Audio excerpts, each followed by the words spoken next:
नमस्ते दोस्तों। तो आज हम लोग पढ़ेंगे अव्यय। अव्यय हमारे होते हैं 4 प्रकार के। तो कल हमने पढ़ा था क्रिया विशेषण, आज हम लोग पढ़ेंगे संबंध बोधक। तो संबंध बोधक की परिभाषा देखते हैं पहले। जिन शब्दों से संज्ञा व सर्वनाम का संबंध वाक्य के दूसरे शब्दों के साथ जाना जा सके तो वो हमारे संबंध बोधक शब्द कहलाते हैं। वाक्य में एक दूसरे का संबंध स्थापित हो जहाँ पे वहाँ संबंध बोधक हो जाता है। जैसे लड़कियाँ मैदान में खेल रही हैं, तो लड़कियाँ मैदान में खेल रही हैं, ऐसे हम ऐसे कह देते लड़कियाँ खेल रही हैं तो एक साधारण हो जाता।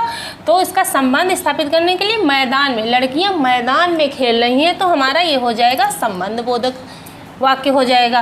राम का मुख पूरब की ओर है, तो हमारा इसमें भी राम का मुख पूरब की ओर है ना, तो ये भी शब्द हमारा संबंध बोधक शब्द अव्यय में आ जाएगा। तो ये शब्द हमारे हो जाते हैं संबंध बोधक अव्यय।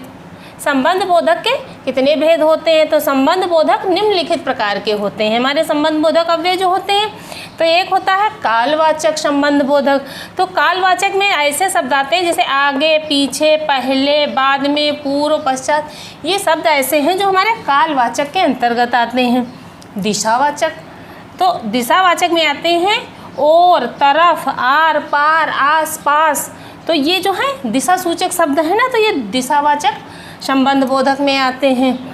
स्थानवाचक संबंध बोधक जैसे है तो ये है ऊपर, नीचे, तले, सामने, निकट, पास, दूर। ये जो ये हैं ये हमारे स्थानवाचक संबंध बोधक में आ जाएंगे। और समता सूचक समान, अनुसार, तुल्य, तरह, सदृश, ये जो हैं हमारे ये समता सूचक में आ जाएंगे। जैसे किसी के समान है, एक दूसरे की तुलना की जाए तुल्य, तो उसमें भी हमारा ये समता सूचक आ जाएगा। साधन सूचक, साधन सूचक में आएगा द्वारा, जरिए, हाथ, बल, कर, सहारा। तो ये हमारे आ जाएंगे साधन, जो साधन जिन वाक्यों में ये शब्द यूज होंगे तो वो हमारे साधन सूचक में आ जाएंगे। विरोधवाचक, तो इनमें आ जाएगा विरुद्ध है, खिलाफ है, प्रतिकूल है, विपरीत है। ये शब्द हमारे विरुद्धवाचक में आ जाएंगे।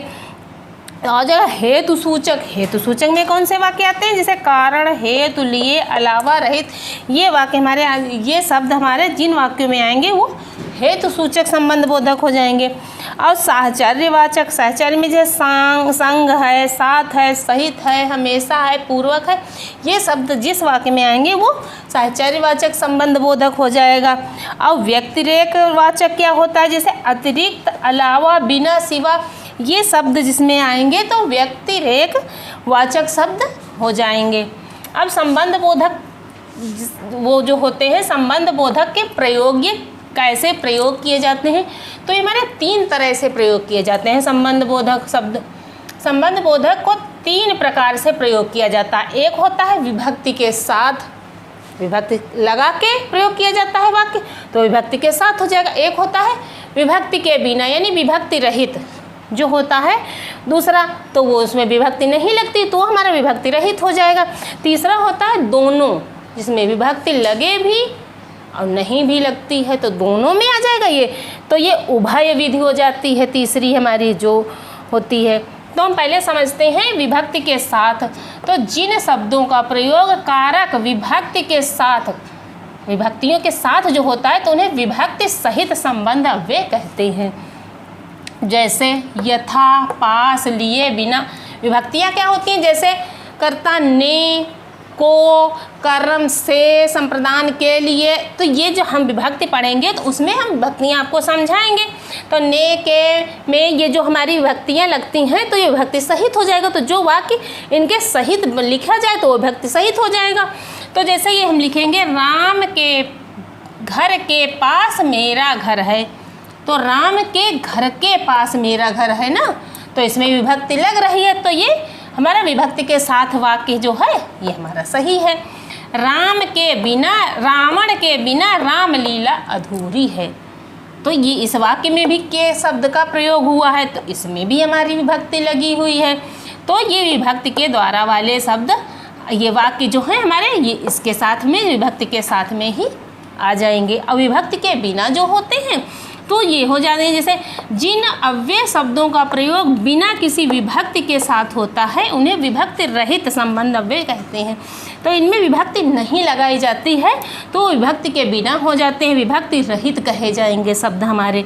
जैसे इसमें सहित, रहित, समान, तक आदि शब्द ऐसे होते हैं जो हमारे विभक्ति के बिना वाले में लग जाएंगे। जैसे वह परिवार सहित विवाह में आया था, तो इसमें के, ने, में, पर ये कुछ नहीं लगा है ना, तो ये हमारा विभक्ति रहित संबंध सूचक हो गया है ना।